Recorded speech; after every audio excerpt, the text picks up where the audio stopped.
Okay. So today we're going to discuss latent variable models, which is a huge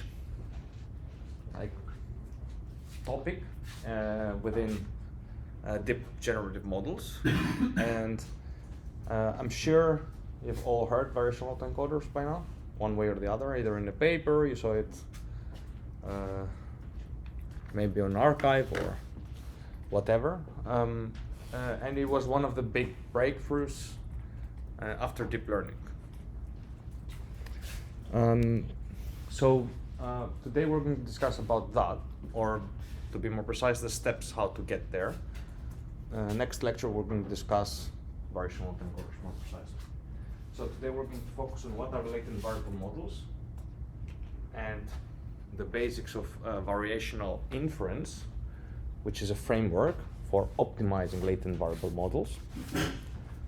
In the lecture, we're also going to discuss Monte Carlo estimation, which is quite important. Have you done Monte Carlo estimation before? Okay, so maybe I shouldn't have spent that. Okay, anyways, we're going to have a recap for those of you that haven't done it yet, and then we're going to discuss variational autoencoders next time, the reparameterization trick and variance reduction, and various insights beyond what I think is, the canonical view on autoencoders, like okay, that it's just an autoencoder plus a regularization. So as a recap, a probabilistic generative model usually looks like this, like takes this form. So we need a probability density function, and to make sure that it's probability density function, like an arbitrary function is a probability density function, usually we have to have like something in the numerator or a function which has to be positive, and it has to be normalized by a normalization constant z. And this ensures, like these two conditions ensure that we satisfy the Kolmogorov function. So basically, because we have an exponential that's a positive function, the normalization constant sums up over all possible outcomes, and this makes sure that then the sum for probabilities is 1. And then we have a probability density function. And while it's not, of course, obligatory to have the exponential, we can have other positive functions. It works quite well. Okay, having the exponential here works quite well within our learning frameworks, because usually our learning frameworks have logarithms. So when you have your probabilities, you take the log probability, and the log of the exponential, again, the log and the exponential cancel out. So we don't have to compute the exact, precise logarithm or the precise exponential. And the good thing about that is that logarithms exponential, although we have, it's not like hard to compute once or twice, but when it's part of the computational graph, it might lead to instabilities, because numbers can go very large or very small, negative, positive, whatever, what have you. And when you've got like a big experiment, a big model, these functions might be problematic and also quite slow. So it's good if we can cancel them out whenever we can.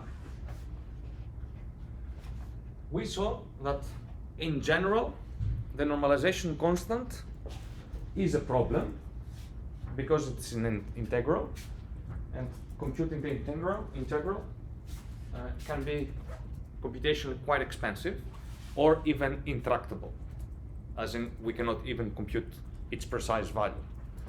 Do we need the precise value? Well, in theory, yes, right? Like when we design the model, we must have precise quantities, otherwise how are we going to optimize? Of course, it can be that by luck we make something work, like something comes out of it, but you cannot know that in principle, right? So when you actually design something in principle, you have to make sure that everything checks out.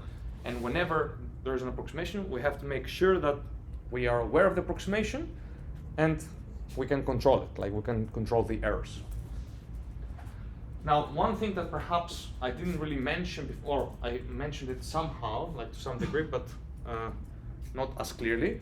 Things are intractable anyways in generative models because there's always an integral. Be it in a normalization constant or somewhere else, there will always be an integral. The only way around it is either make an approximation such that the integral somehow disappears, like we can know it in closed form, like the computation in closed form, then the integral disappears because we can just compute it analytically. Or we have to make an approximation, like a numerical approximation or a computational approximation, and then then that's good enough. But there's always an integral, and we have always, we always have to consider how to address this.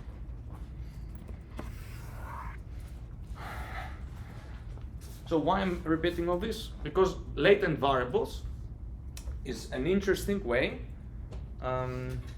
perhaps a counterintuitive way, for how to make sure that normalization is not, like we don't have a problem with an integral in our probability density function, in our generative model. So with latent variables, with latent variable models, what we do is we introduce to our model an auxiliary variable called z, right? So we just come up with it. Like there is none in reality. We don't observe it, right? Like it's only, we only have an image. Our image is called x, right? Do you see any z in the image? No, not really, right?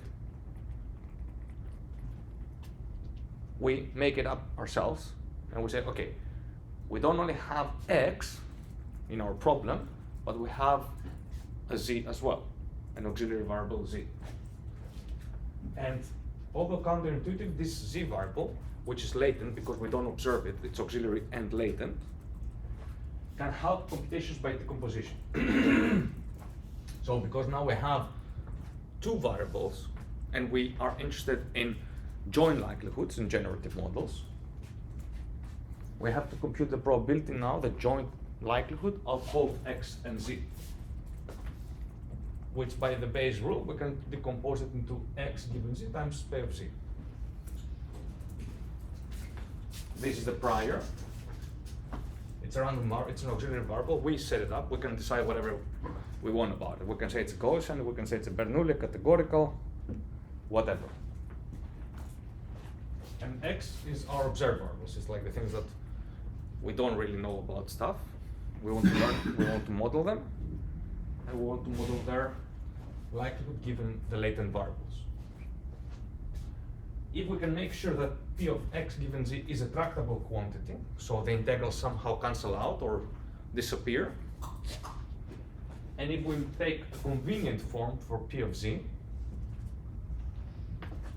and if we have a good way of finding out what z is, because we don't know, right? It's unobserved. It's literally unobserved. It's latent.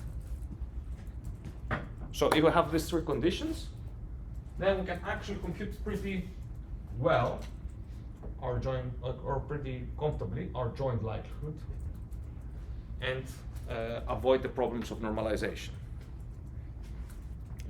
So is this clear? Why is this formalism more convenient than having to compute p of x, at least at high level? Is that clear? Like, can somebody rephrase or repeat what I said to see how well you, I will sample randomly, or somebody can raise.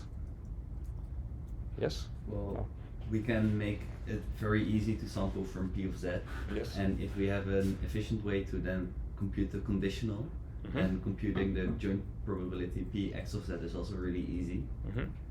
Definitely when compared to the difficulty of sampling everything from p of x for the normalization. Exactly. So basically the trick is simple, and that's what is also interesting and important here, in relation also to what I said before. There's always an integral, right? There's always an integral. You cannot avoid it.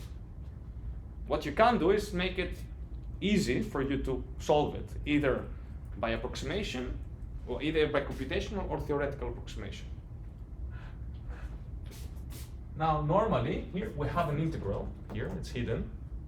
It's hidden in the sense that I'm not writing it right now, right? And what I'm doing here is well, there's also an integral here, right? Because from here it moves here, and then I move it here, like I push it into the p of x of z. And if I make good choices, theoretical choices for z, and computational choices for z, this integral will disappear. So we had an integral, and now we don't have any. Or we have one that we can compute very easily. Clear?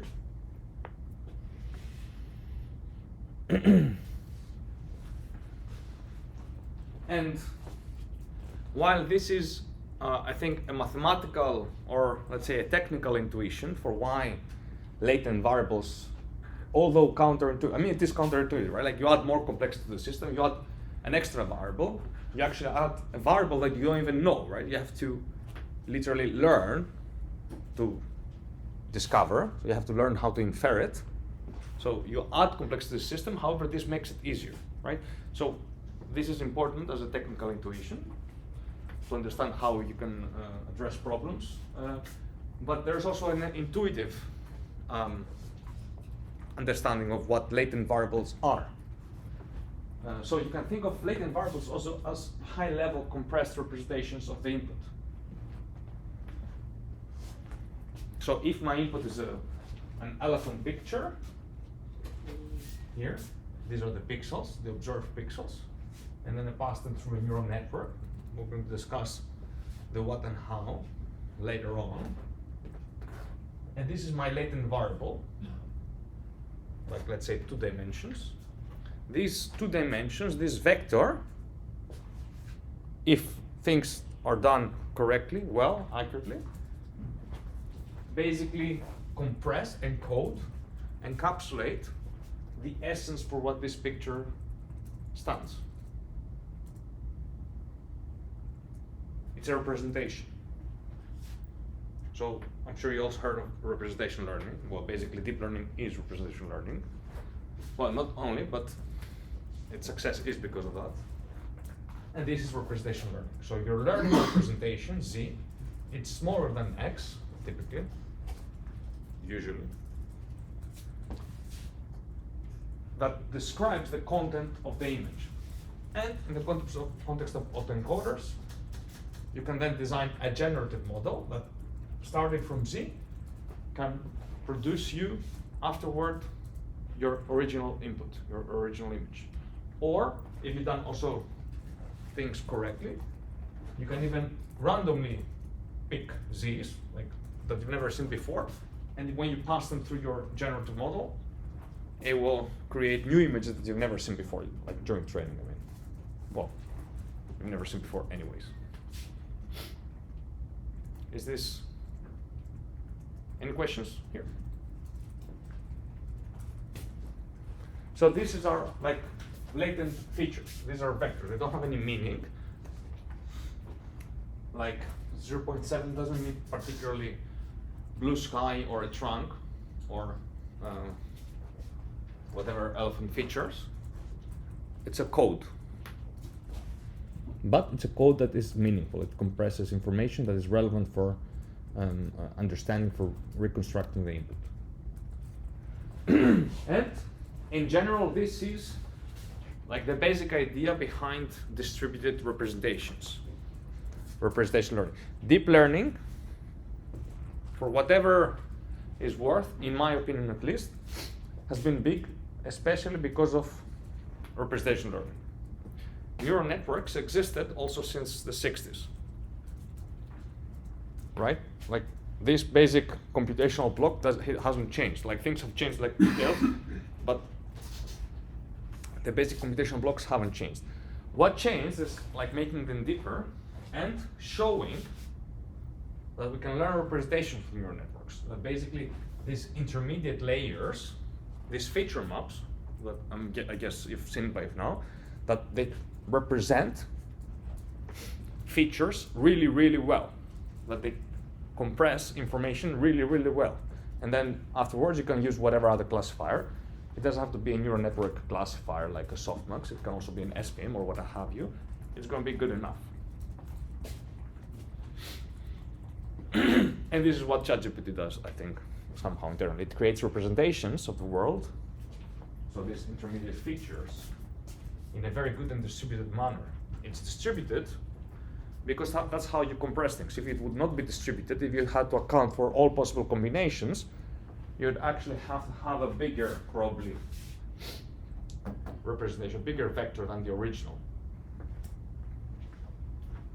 That's also, I think, pretty intuitive, right? Like if I give you a text and ask you to make an analysis of it, of each sentence, then your original analysis, if you go letter by letter and word by word and sentence by sentence, will be bigger than the original text. But if I ask you to give a summary, in essence, the summary will usually be smaller. So distributed representation is that, right? So you're saying, for instance, that my z vector here, this 0.2 minus 0.5, encodes both having like a lot of yellow here, hue, and or a lot of triangular shape or whatever. Like, okay, that's clearly not the true representation being learned. That's just an example, but you understand what I'm talking about here. Questions? So this is well, this is about like an introduction on latent variable models.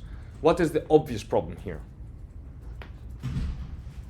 With like, okay, why can't I, or not what, why can't I, but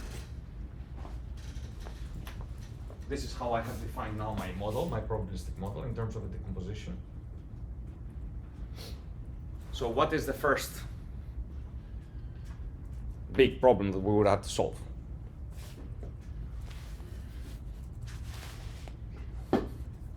You can make a guess. I'm not expecting like the point of having the interaction is not that I expect you to have the correct answer, but more like with the interaction we understand things better.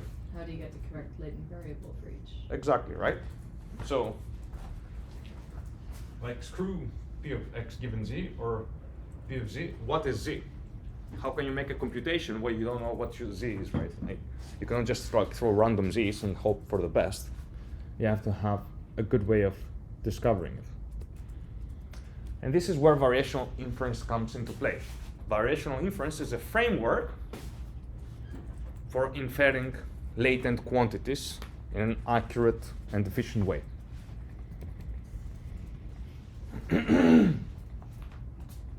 So now we have latent variables.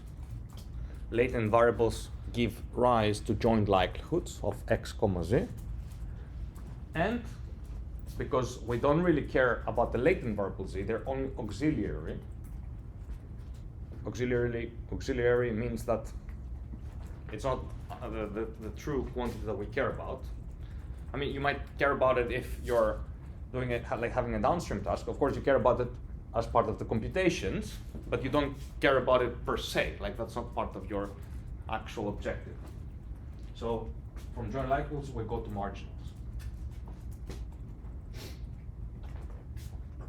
This is marginal, the p of x. So the marginal likelihood is what we obtain when we integrate out or when we marginalize. So these two phrases you might hear interchangeably, they mean the same thing.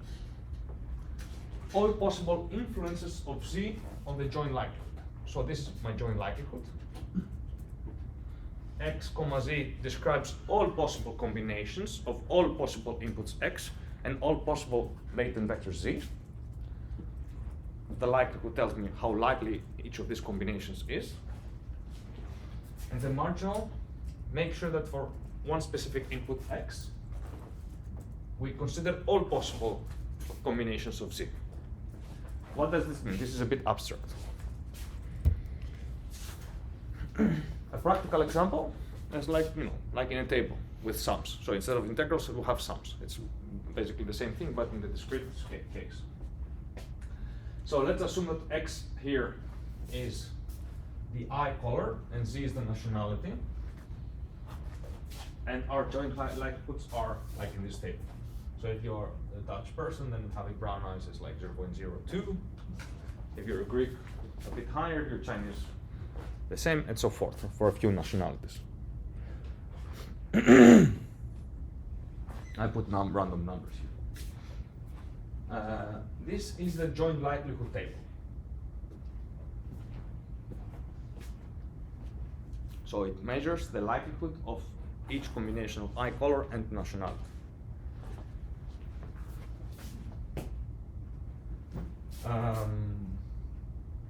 X is the eye color here, nationality is here.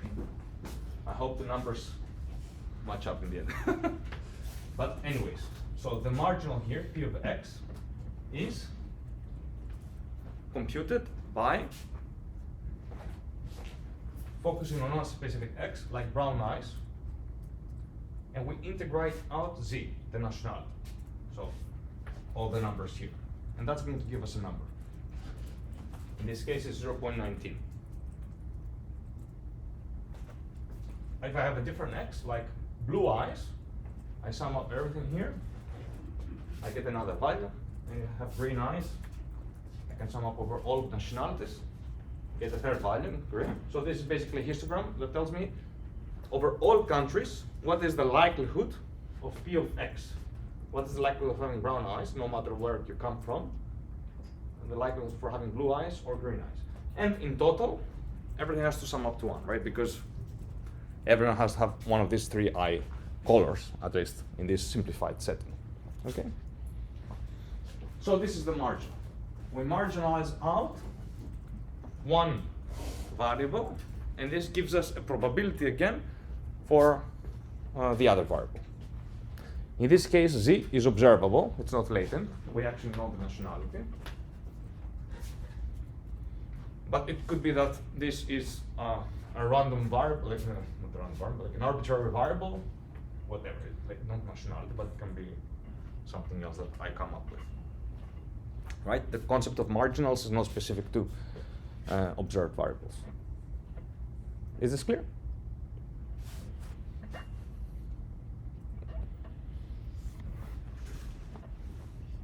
Now, as a small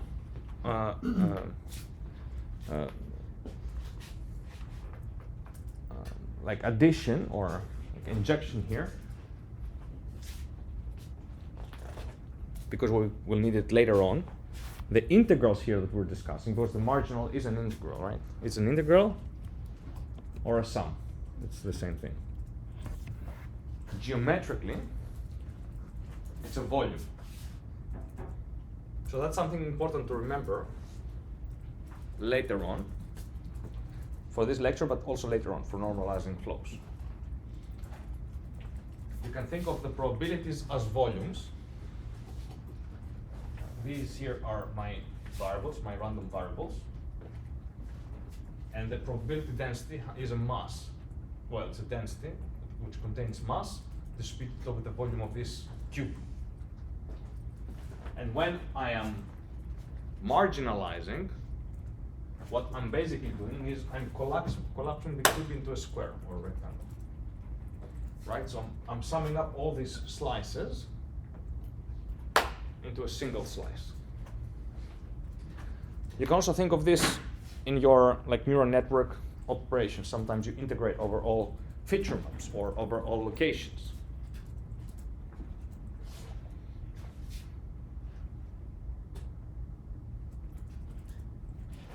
So here, when we have 3 random variables, x, y, z here, and we marginalizing out z, so the depth dimension here. You can also think of this as basically multiplying the volume of z times the expected value over z. Basically, instead of having to sum everything, like all the slices here, you can compute also the mean of these slices here. So the mean of all these P of X, Y slices for different z's, you compute the mean, and you multiply it by the number of slices, 5. Here, 1, 2, 3, 4, 5, right?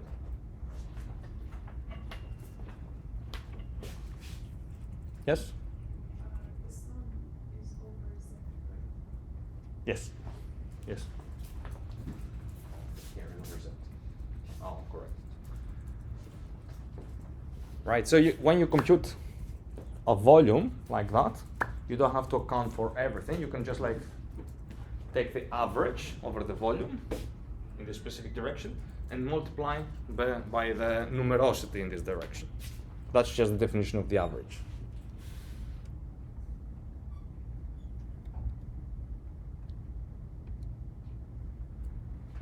Another way of considering marginalization in Latent variables is like here, like these images. You have these images, and I will cut them in half. The observed variables are here, like these pixels. The unobserved latent variables are these black pixels. You don't know what's behind them. I might want to ask you, what is the most like expected value for the left part of the image? But we'll also be inferring a latent variable. Here, the latent variable would be the blacked out pixels. And normally you have to take into account all possible completions. It can be that you've got here the other half of the elephant, or it can be also that there is an airplane, or that there is like a, I don't know, a lion jumping, whatever. The problem with latents is that we cannot observe, we cannot know what it is. So computing the marginal in general isn't intractable. So that's why I said we can never avoid the intractability. We can never avoid the integral. Sorry, we can avoid intractability, but we cannot avoid the integral. So let's say I've got this log likelihood here that we want to maximize normally. So this is the log likelihood we compute in the training set. It is parameterized by theta. Theta is the parameter of my model with which I compute the joint likelihood, sorry, the marginal likelihood.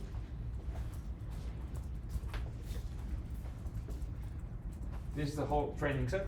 Now I can break this into a product of log likelihoods, one per input, one per image, J.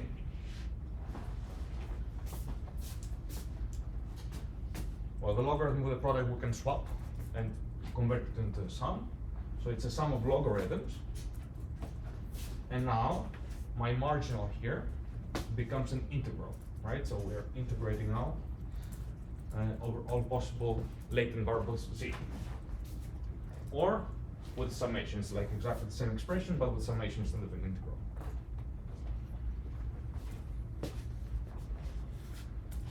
This is intractable because the number of summands for discrete Z soon becomes unfathomable, right? Like we have to sum over a lot of combinations of all possible Z's. And if we can compute, if we must compute the integral, so if we have a continuous variable, most likely it cannot be done analytically. As in, we cannot derive one equation that has no integrals and that just gives us the final result. So this is why the marginal log likelihood is quite hard to compute. However, we can approximate it with naive Monte Carlo. So if we focus now on a single example, because it doesn't change for all other examples, we just need to sum. Replace now the sum here, the marginal likelihood over Z. So this is here, we consider the discrete case, not the continuous case. With the volume in Z times the mean over Z. So this is what I plotted here. Here. The mean over Z times the volume. Like the, yeah.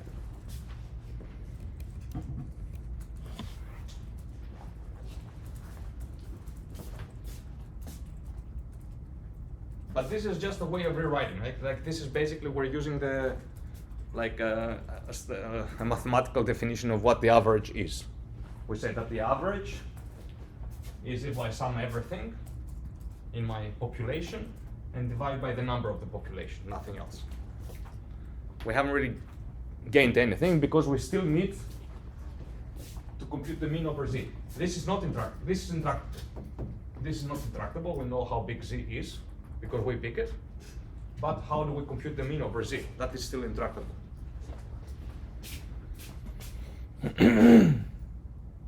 Because we have to compute exactly. However, we can save computations if we replace the exact mean with sample mean. And this is called Monte Carlo estimation of the integral. Okay, so